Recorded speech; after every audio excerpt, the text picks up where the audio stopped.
రండి శివలింగం గారు రండి. రాజకీయ నాయకుడంటే ఈ ఎలక్షన్ లో నించుని ఓట్లడిగి గెలవడం మాత్రమే కాదు, ఎత్తులు పై ఎత్తులు ఎన్నో ఉంటాయి. అందులో ఒక ఎత్తే ఈ ఎత్తు.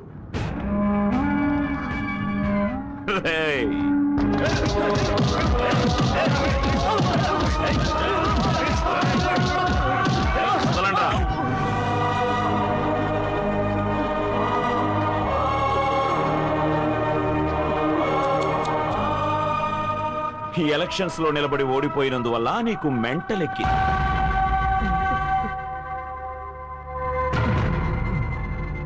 ఇది ఇంకో ఎత్తు. దీని తర్వాత ఇంకో ఎత్తుంది, అది కూడా విను. ఊళ్ళో ఏంట్రా విశేషం? బాబాయ్ కూతురికి ఓణీల ఫంక్షన్ జరుగుతుందన్నా. నువ్వు తిన్నగా ఇంటికి వెళ్తున్నావు, మెంటల్ గానే వెళ్తున్నావు. ఊరంతా నువ్వు మెంటల్ అని నమ్మాలి. అక్కడ ఏ అమ్మాయికైతే ఫంక్షన్ జరుగుతుందో ఆ అమ్మాయిని నువ్వు గట్టిగా కౌగలించుకుని ముద్దులిస్తున్నావు. ఇవ్వలేదనుకో, వీడికి అమ్ముండదు. రై నిప్పట్టించండ్రా.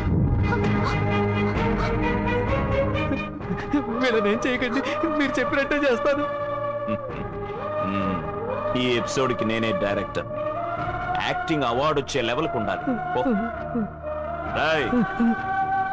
నేను చెప్పినట్టు నువ్వు చేయలేదో తిరిగి వచ్చేసరికి ఇక్కడ బూడిదే ఉంటుంది. పో.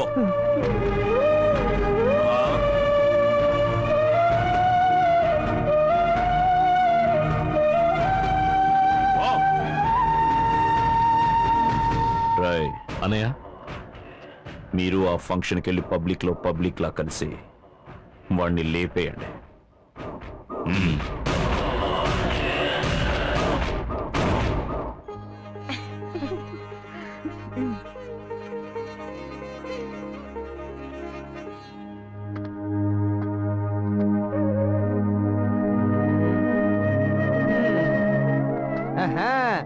ఒక ఎమ్మెల్యేని ఇక్కడికి వస్తే చూసి చూడనట్టు ఊరుకుంటారా?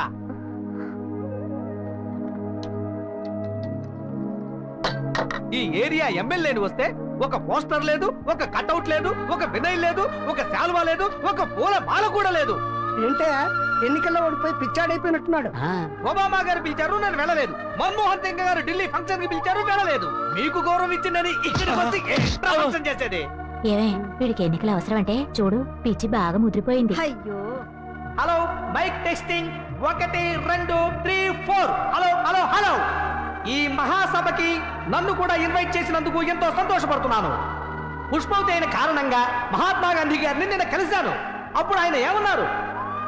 అమావాస్య వ్రతం, శుక్రవార వ్రతం, ఆషాఢ వ్రతం, మాఘశ్రావణ వగైరా వ్రతాలన్నీ నియమనిష్టలతో బాగా ఆచరించి దేశానికి స్వతంత్రం సంపాదించాలని చెప్పారు. మామూలుగా బెంచ్గారులో తిరిగే నేను ఈ రోజు కాలినడకన వచ్చాను. దాని గురించి ఎవరైనా పట్టించుకున్నారా? ఈ ఫంక్షన్ కి ఎందుకు వచ్చాను రా అని నా మీద నాకే కోపంగా ఉంది. ఏసీ కూడా లేదు. విందు భోజనం పెట్టారా? వాటర్ అయినా కొనిచ్చారా? కనీసం కూల్గానే ఇచ్చారా? ఎదవ సన్నాసులారా, మీరు పిలిచారని వచ్చారు చూడండి. నన్ను నేను చెప్పుతో కొట్టుకోవాలి. నేను ఒక నికార్సైన రాజకీయవేత్తని. వంశపారంపర్యంగా దేశానికి సేవ చేస్తున్న రాజకీయ కుటుంబం నుంచి వచ్చిన వాణ్ణి.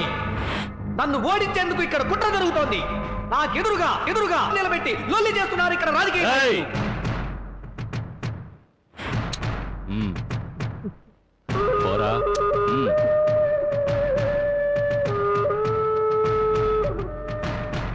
బావా,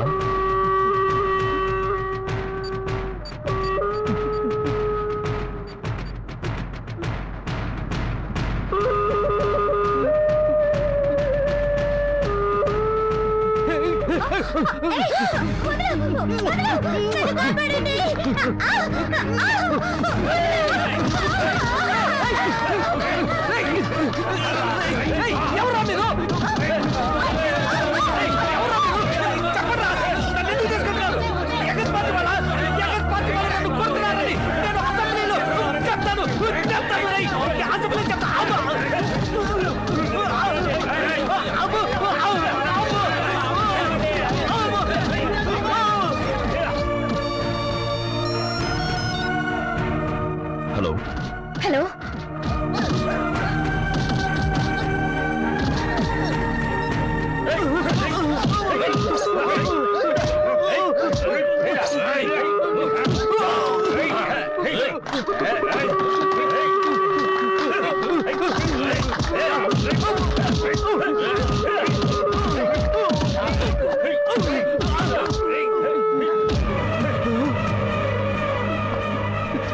అన్న చెప్పినట్టుగానే అంత సక్రమంగా చేశాను కదా, మరి ఎందుకు కొడుతున్నారు?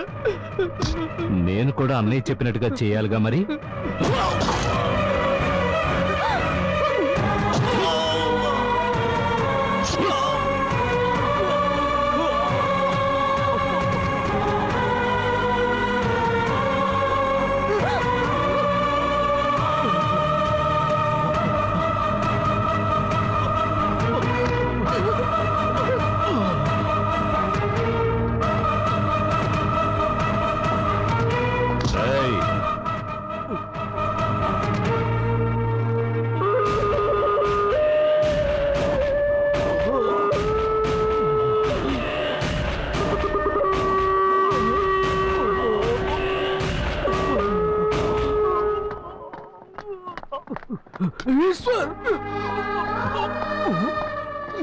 శివ శివ శివ ఏమైందిరా?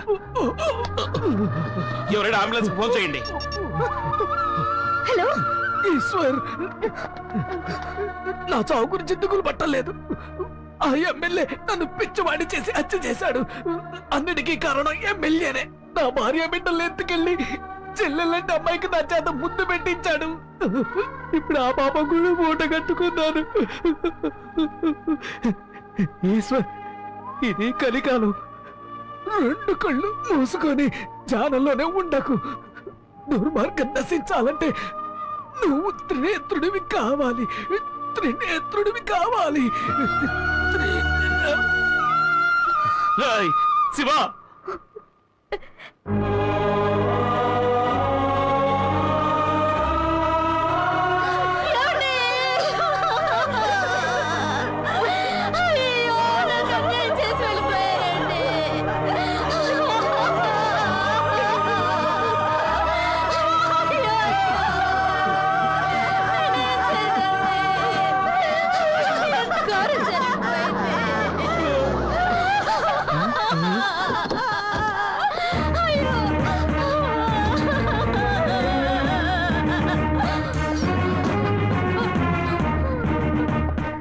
ఏంటయ్యా ఇక్కడ ఏం జరిగింది? నమస్కారం అండి. ఈ ఊళ్ళో రామయ్య కూతురు ఓణీల ఫంక్షన్ అయిందండి. ఆ ఫంక్షన్ లో పెద్ద మనిషి అయిన అమ్మాయిని పిచ్చాడు చేర్చడానికి వచ్చాడండి. అది చూసిన అక్కడ జనానికి కోపం వచ్చి కొట్టేసరికి పాపం చచ్చిపోయాడండి. దండాలయ్య గారు, అక్కడున్న జనం కాపాడకపోయింటే పాపం ఆ అమ్మాయి బతుకు నాశనం అయిపోయిండేదే. సార్ నమస్కారం అండి. ఆ పిల్లని కాపాడడానికి జనానికి ఎంతకంటే మార్గం తెలియలేదండి. అయ్యా అయ్యా నమ్మకండి, వీళ్ళు అబద్ధం చెప్తున్నారు. నా భర్తను చంపింది చుట్టుపక్కల జనం కాదయ్యా, అన్యాయంగా వీళ్ళే కొట్టి చంపేశారయ్యా. ఆయన పిచ్చివారు కాదయ్యా. మొగుడు తెచ్చిపోయేసరికి పాపం ఈ పిచ్చి తల్లికి పిచ్చి ఎక్కింది ఇన్స్పెక్టర్ గారు. మీరు కరెక్ట్ గా చెప్పారండి. ఆడు పిచ్చాడా కాదని ఈ చుట్టుపక్కల జనాన్ని అడిగి తెలుసుకోండి, లేదా ఫంక్షన్ జరిగిన చోట అమ్మాయి బంధువులను అడిగి తెలుసుకోండి. వీళ్ళని నమ్మకండి అయ్యా. ఒక అమ్మాయిని మానభంగం చేయడానికి ప్రయత్నిస్తూ ఉంటే జనం చూస్తూ ఊరుకుంటారండి. సార్ వీళ్ళు నమ్మకండి, అబద్ధాలు చెప్తున్నాడు. వీళ్ళు 4-5 సార్లు జైలుకి వెళ్ళొచ్చాడు. వీళ్ళు చూడండి సార్, 2 ఏళ్ళు జైల్లో ఉండి ఇప్పుడే బయటకు వచ్చాడు. సార్ వీళ్ళందరూ ఎమ్మెల్యే మనుషులు, అతన్ని చంపింది వీళ్ళే. నేను కళ్ళారా చూశాను. సార్ నాదొక చిన్న సందేహం. ప్రజాసేవే జయంగా బతుకుతున్న ఎమ్మెల్యే గారి మనుషులు అయిన మేము ప్రజలం కాదా అండి? మీరే చెప్పండి. ఇక్కడ ఎవరయ్యా ఈశ్వర్?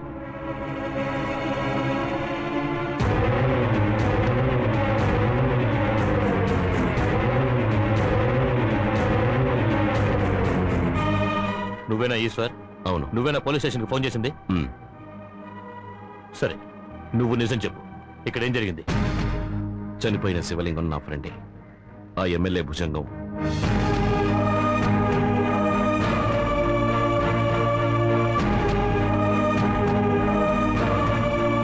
ఇది వాడి మరణ వాంగ్మూలం. ఇప్పుడు చెప్పింది ఇలాగే స్టేషన్కి వచ్చి చెప్తావా? చెప్తాను. ఏమా నువ్వు? స్టేషన్లోనే కాదు, కోర్టులో కూడా చెప్తాను. ఇద్దరు స్టేషన్ రండి. అందరిని అరెస్ట్ చేసి బండెక్కించు. Okay sir.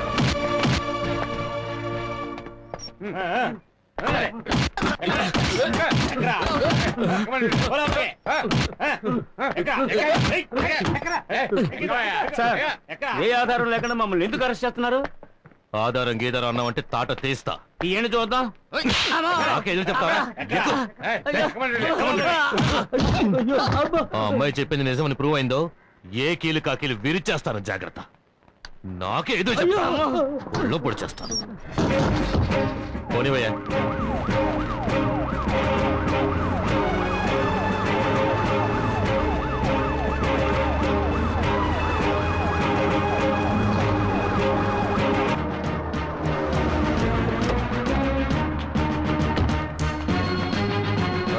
దిగండి.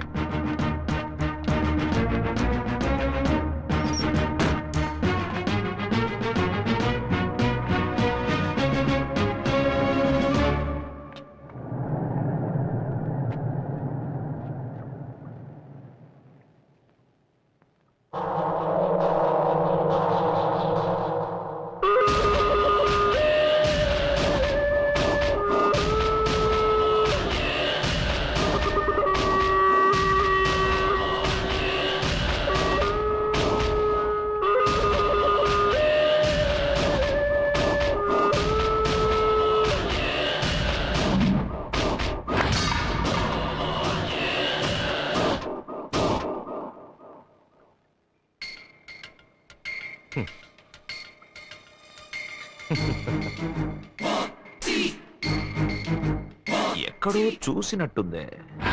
అన్నయ్య, అది మన ఈశ్వర అన్నయ్య. అర్రే మతి మరుపు మరీ ఎక్కువైపోతోందిరా. రారా రా. రే ఇన్స్పెక్టర్, తీసుకున్న డబ్బుకి కష్టపడి పనిచేసింది చాలు గాని ఇక బయలుదేరు. ఎక్కడికి బయలుదేరమంటారు? రాజకీయ నాయకులు పోలీసు వాళ్ళని వాళ్ళ గుప్పెట్లో పెట్టుకోవడం పెద్ద విషయమే కాదు, మామూలు విషయమే. ఎదుటి వాడి నోరు తెరిచి అడిగితే దానికి సమాధానం చెప్పడం ఆనాటి రాజకీయం. అసలు వాడిని నోరే తెరవనివ్వకుండా కట్టి కొట్టి తొక్కేయడం ఈనాటి రాజకీయం. ఏమంటున్నావు? అదిగో చూడండి, నడి వీధిలో పట్ట పగలు పబ్లిక్ గా ఈ కోడి పుంజు మీ గురించి కూస్తున్నాయి. ఇలా వీధికో కోడి మీ గురించి కారు కూతలు కూస్తుంటే ఎలా మీరు ఎమ్మెల్యే, ఎంపీ, మంత్రి పదవుల్ని పొందగలరు?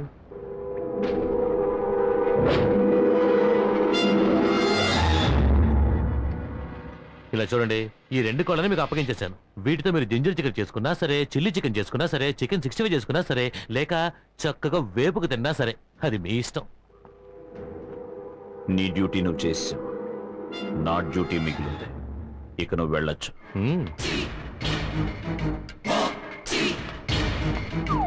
వెళితే